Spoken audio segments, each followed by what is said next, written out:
Okay, so back again, and I was having a little think about family. You know, especially after the last video, I only just touched on my family, but I'm going to speak about it more. And I didn't know where to start. I spoke a lot about my mum and dad and my granddad in the last video, but I just touched on my actual family, my wife and kids. So that's what I'm going to speak about and tell you about how, as a man, if you're the man of the house, how you should be the head honcho. Don't listen to none of these pricks out here talking about, you're a misogynist, you're one of those old school men, think the wife should stay at home, look after the kids, while you go out and be the main breadwinner.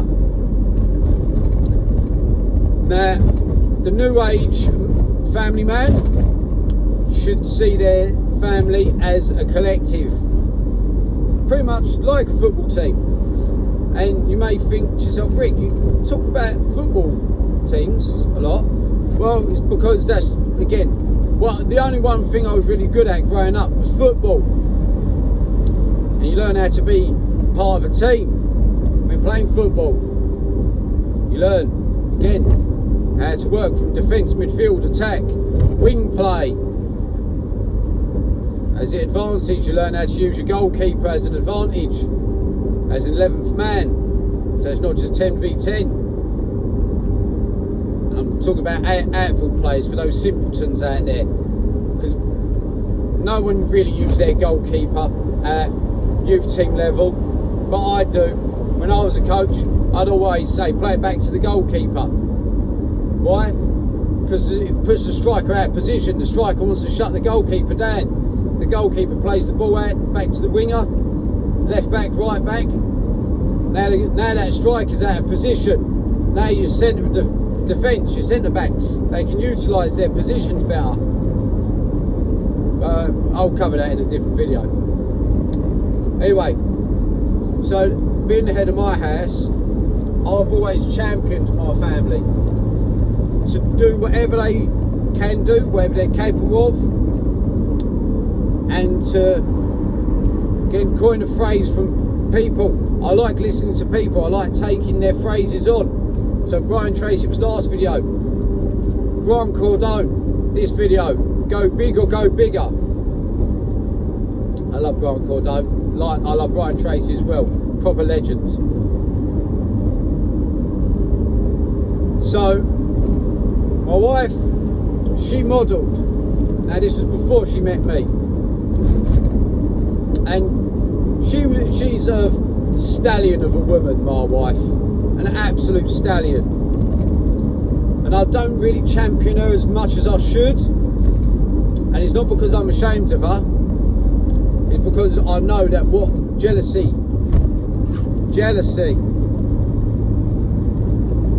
can do. So I try and keep it homed in.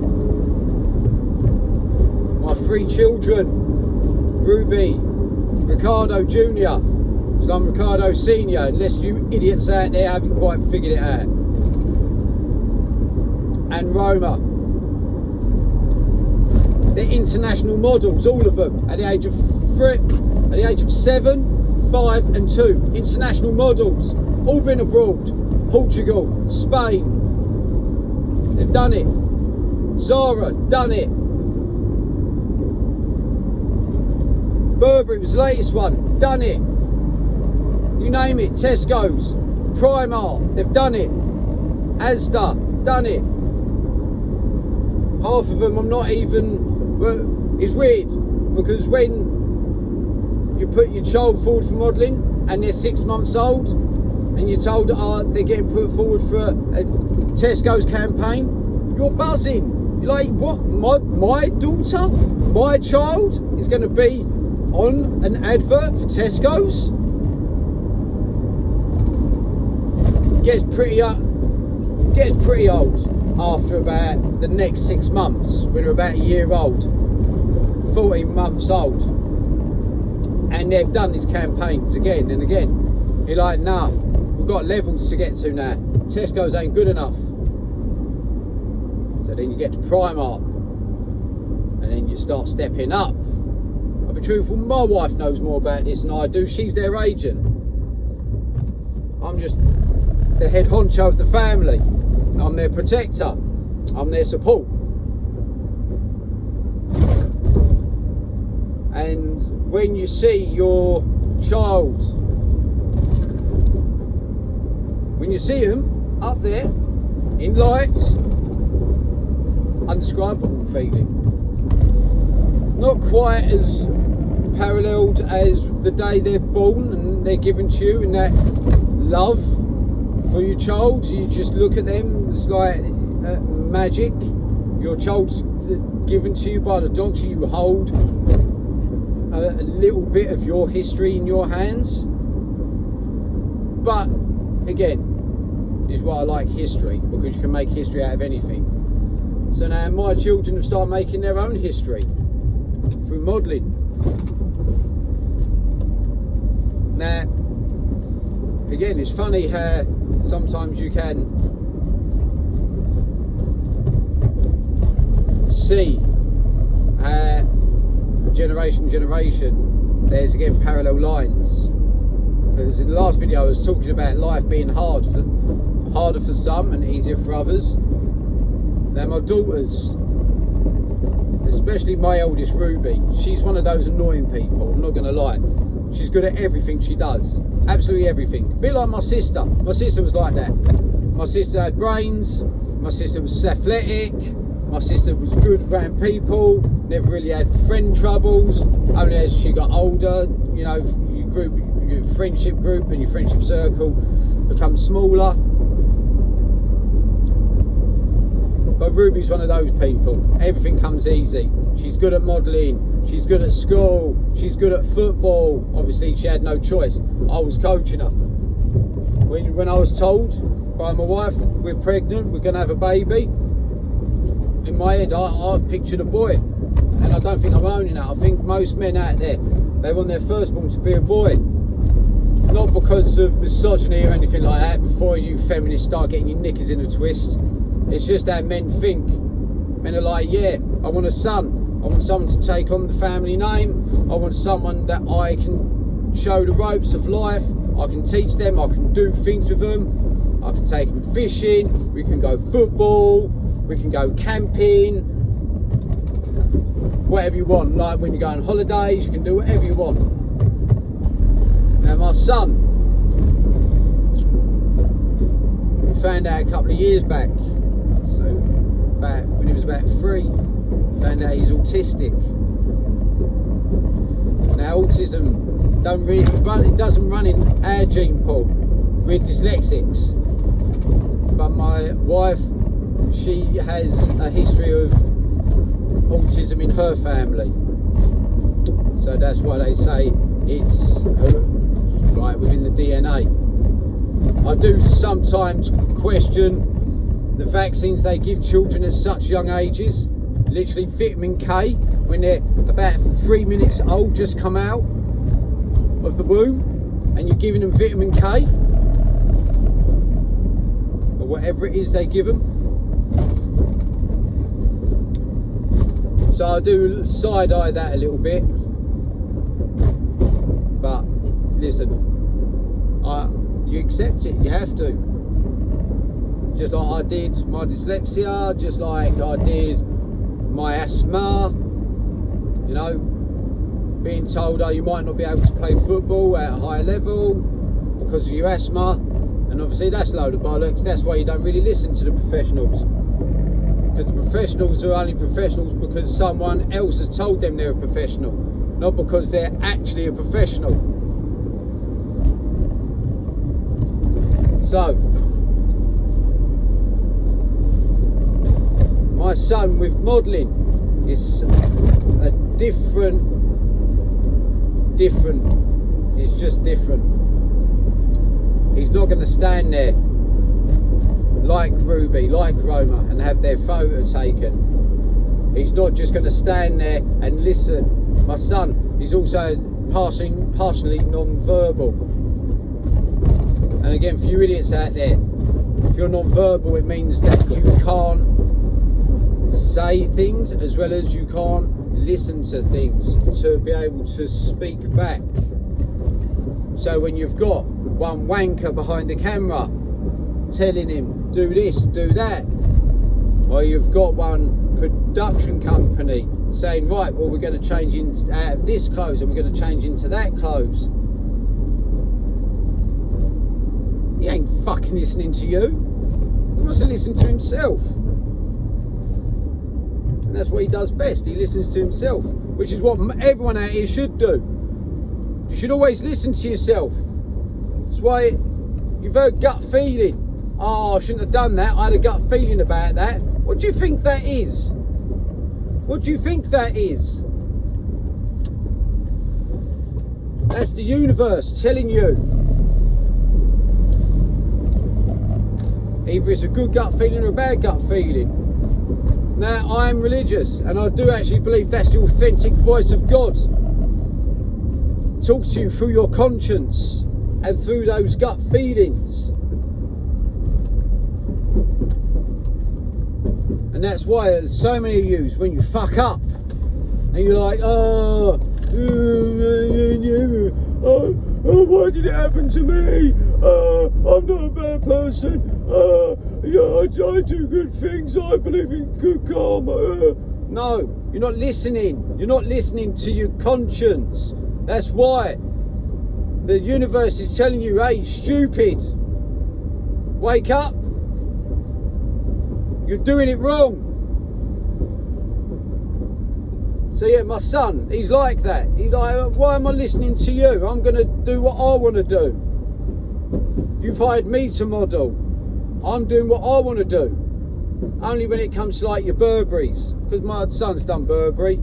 Again, an autistic boy, non-verbal, model for Burberry. So anyone out there who actually can talk and can listen, don't you dare fucking stand there and say that you can't. You're fucking lying. And I'm telling you, I'm calling you out. You're a fucking liar. My son can do Burberry and he can't even talk really. Then you got no excuses.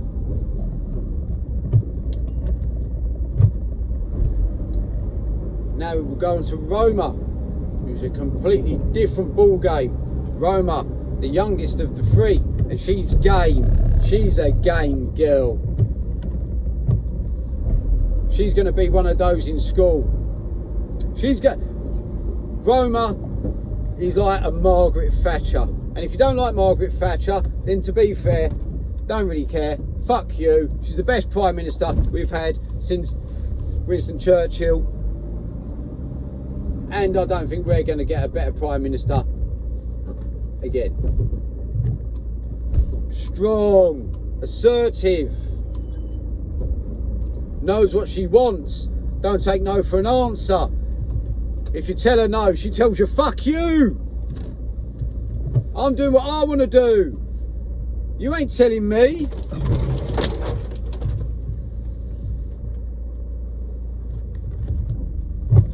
And yeah, she's literally just come back from Portugal after doing Zara.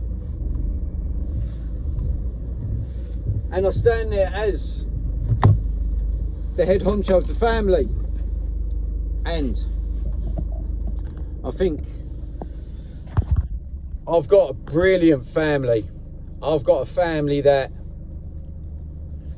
to be fair, is unparalleled.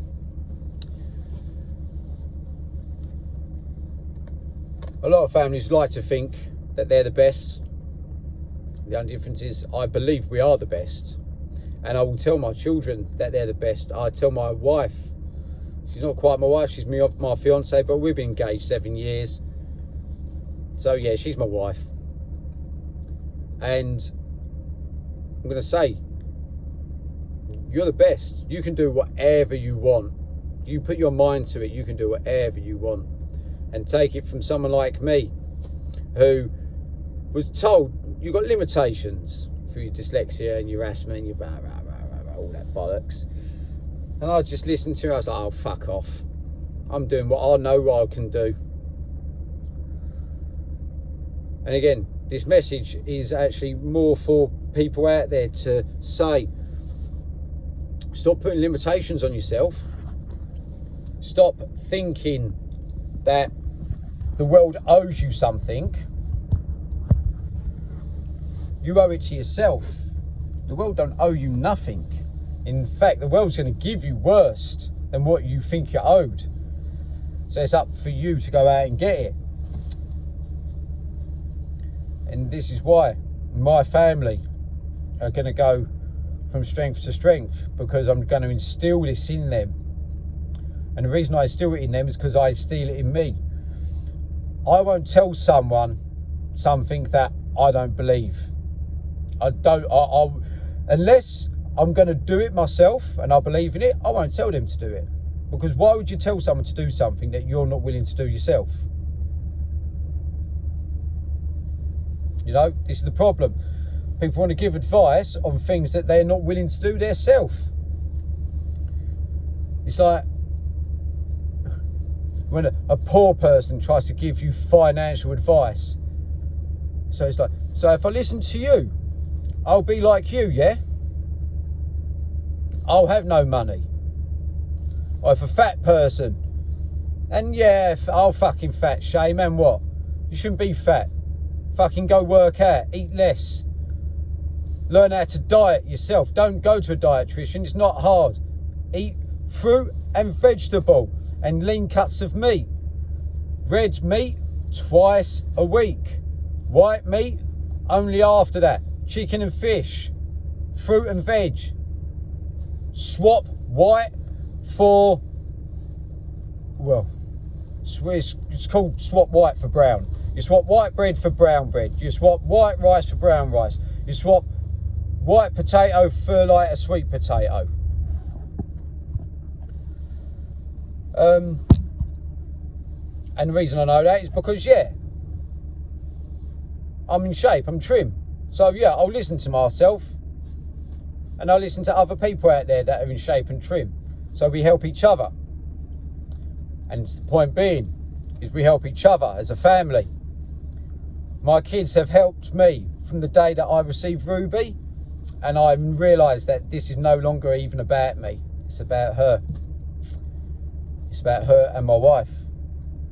And then when I got Rico, I was like, nah, it's definitely about my wife, Ruby and Rico. And then when I got Roma, I was like, that now I've got my family. That is my focus. I've got my business. I run my own business. So yeah, I can stand here and talk a little bit of shit because I've accomplished things. You only can talk about things when you've accomplished them. You've got to have the results. You can't just talk about a system when you've not accomplished anything. Otherwise you'd be like one of these losers out here running a good game but have no results. It's like, why am I listening to this idiot who has nothing and probably will never have anything because they're too big? Literally, I've just done my night work. It goes from Mare Street, East London to Battersea, Southie. Well, it's SW11 Battersea, so it's southwest. Do you know how many people I see out there just pissing it up, pissing money up the wall, going pubs, clubs, strip clubs? I drive past them all. And these are the same idiots straggling home, you know, can't find their keys, they've lost their phone, they're bumping into kebab shops. And then they wake up with that guilt and regret of like, oh, I shouldn't have done that. Whatever they did that night before, drink too much, I don't know, probably done a couple of lines of Charlie. You know, that nose candy that everyone likes to get hold of. No, I've never been a fan of it. Never really touched it. No, not for me. But I see some people do it, and then they're looking in their bank account and their wallets, and they're looking at their wife and their family. Yeah, because you're too busy focusing on yourself. You're not focusing on other people. That's where the most growth comes from. When you stop focusing on yourself and you focus on what you can do to better other people. And if going out there and getting yourself lashed is bettering other people, then they're the results you're going to get. A broke bum, wanker. And I drive past them every single night on my night shifts. And I'm like, I couldn't think of anything worse. Now, don't get me wrong. When I was single and stuff, yeah, I used to be like that. But yeah, I was young, dumb and single. So, of course, like, what else am I going to spend my money on? What? Get a house for myself so I can just be on my own, alone in my own thoughts? Well, like, that wouldn't bode well for me. I knew it, so that's why I didn't do it. I'd rather go out and get blottoed with all my mates and then talk about it in the morning with an hangover, going to get a fry up. But yeah, don't do that. Don't. Focus on yourself. Save some money for what you've got planned ahead. You've got to have a plan. And that's why my family's my plan. Ruby, Rico, Roma, you're going to see them one day. They're going to be someone, all of them. You're going to see them on TV. You can already see them on internet and stuff. You can literally go onto the Burberry website. You see both of them, both Ruby and Rico. You go onto the Zara website. You see Roma. You can see them. No, it's no secret. But one day you're actually going to see one of my children, if not all of them, doing something ridiculously amazing. You're going to be like, fuck, they're doing what? At what age? Again, we live in a new age. You know, what's his name? I don't really know him. Obviously, I know him through the kids, but Ryan, whatever his name is, the young YouTuber, worth like millions, tens of millions. Yeah, they're going to be like that. And they're going to know their worth. They're going to know how to monetize their passion. They're going to know how to monetize their experience. And they're going to know how to monetize their qualities. Because they've got someone that's actually going to stand there and tell them, yeah, you're the bollocks, you're the best.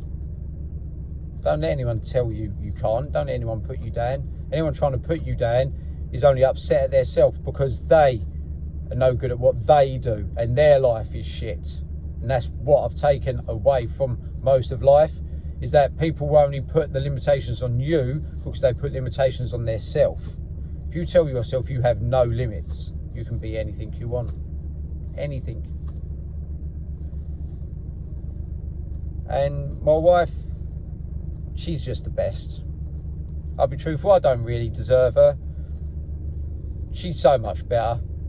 Why she fell in love with me is a mystery. I can't really put a finger on it. I'd like to think it's because I'm a bit of a funny guy. But my wife's the best.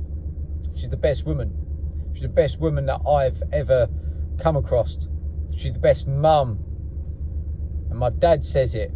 And my dad knows all about shit mums. If you'd have heard my first video, my dad knows all about shit mums. And my dad turned around and went, bearing in mind my sister's a mum as well. So this is why it does mean that much more coming from my dad. Turned around to my wife and said, you're the best mum I know. And that doesn't mean that my sister's not a great mum. My sister's a great mum. She does everything for her children. It's just that my wife will just go the extra mile for her kids. Again, it sounds a little bit harsh because it sounds like other mums won't go the extra mile, but when you realise actually modelling as a child, it's got its drawbacks. Will you think that my children haven't been let down? Like, I remember when Ruby, she was top 3, they only needed 2. She was top 3 to go to Milan for Moncler. It's a big job. It still would have been the biggest job she had done. Out of the 3, she was the one that wasn't chosen. As a parent, that hurts. As a child, you're like, yeah, whatever. As a parent, that hurts. You're like, what, my child? You don't want my child? You get offended by it. That's why a lot of parents won't do this for their children, because they get offended by it themselves personally. They take it personally until you realise it's just business. It's professional. Your child either doesn't fit the clothes, not at the age group, not quite tall enough. There's a variety of things, okay? So it's not just cut and dried like how you think it is. But my wife, she goes through it for my children. And I'll go through everything for my wife and children. And ultimately, that's where the pain stops at me. I'll let my family feel a certain element of pain. I can't let them go through life not knowing what pain feels like, because then when life hands them a bit of pain, they're not going to know how to deal with it. But when it's an extreme amount of pain, that comes on me, because I know all about pain. And again, that's where you should be as a man. And I'm talking to the men out here. So the women and the children, not talking about you, I'm talking about the men out here. No, those bitch boys, those weak men that don't know how to deal with pain. So they, all those tablets and fucking dicky and all the rest of it, because they can't deal with it. It's only when you get a family you realise, no, you're that line of defence. Going back to football, you're that last line of defence. You ain't coming past here. This is John Terry, Rio Ferdinand, Paolo Maldini, Baresi defence. You're not getting through. To an extreme, Carlos Puyol, just put your body on the line. And that's me. That's me for my family. And I'll do it every day of the week and twice on Sundays. Just so my family, they'll know. They'll know they're the best. And they'll know they're the best because as the head honcho of the family, they're going to know their dad was the best. Their dad was the best at going out there, taking that punishment and keep coming back. Going out there and keep being rejected and still applying himself. Keep going out there and being told, no, you're not really what we're looking for, until, yeah, you're actually what we're looking for. So to the men out there, it's okay to self-doubt. I self-doubt myself all the time. But just remember, that's only in your head. That self-doubt, that's not your conscience talking to you. That's your inner fear. That child that you was, where you were scared at one point, saying, oh, might not be for us. And it's only when you grow up and you're a proper man, you're like, yeah, this is for us. We're taking life by the horns. And there's nothing no one can do about it. And heaven help the person that tries to stand in the way, because we're going to go through them like a wool knife through butter. So strong men, stay strong. Stay strong for your wife, stay strong for your family, stay strong for your mum and dad and your brothers and sisters. They need you. They need you more now than ever. Love to you all.